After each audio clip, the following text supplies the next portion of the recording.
Have you ever been in a situation where everything, and I mean everything, just hangs in the balance? You're waiting for one piece of information, one single document that no one has even seen yet. Well, in this explainer, we're diving right into that exact moment of suspense. It's a heck of a question, right? This is a story about the incredible power of an official record. It's about the tension of just waiting for the truth, whatever it is, to finally be put down on paper.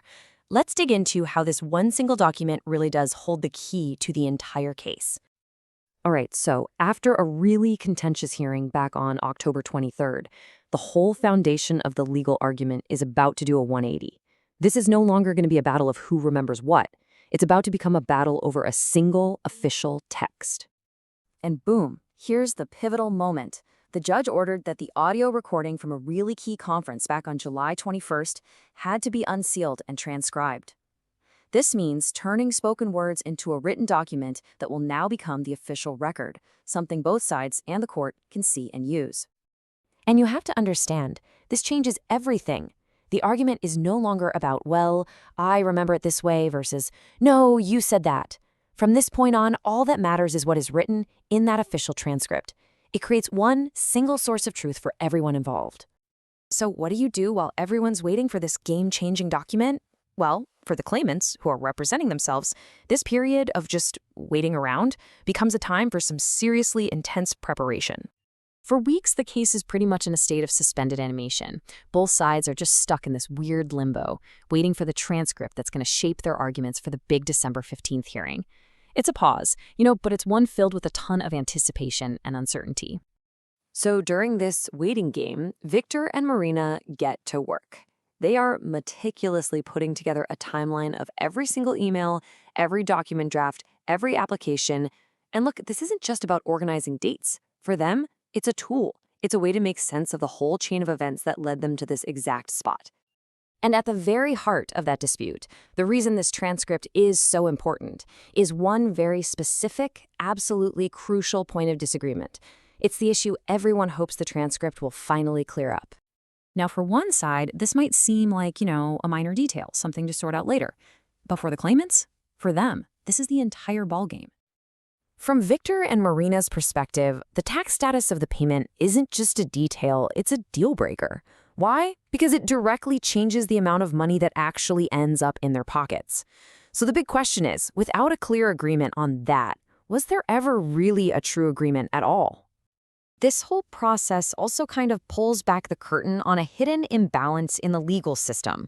Let's call it procedural asymmetry, which is just a fancy way of saying that the process itself feels very different depending on which side you're on. This slide just lays it out perfectly. For the claimants, every single step is a personal sacrifice. We're talking unpaid time off work, paying for travel and interpretation out of their own pockets. It's a total endurance test. For the institutional party on the other side, it's just another part of the paid workday, a routine professional duty. And listen, this isn't about blaming anyone or saying the system is unfair. It's just about acknowledging the very different weight that each party is carrying. The scales of justice aren't just about the law itself. They're also about the time, the money, and the stress it takes to see the process through. Okay, so with all this prep work happening and this tension building under the surface, everything starts pointing towards one single decisive date on the calendar. As that December 15th hearing gets closer, both sides are gearing up. The claimants have their super detailed chronology ready to go. The other side is ready to argue that a firm agreement was already made. And the transcript, it's going to be the central piece of evidence for both of them. And that brings us right back to the final, lingering questions. The transcript holds the key, we know that. But what on earth is it actually going to reveal?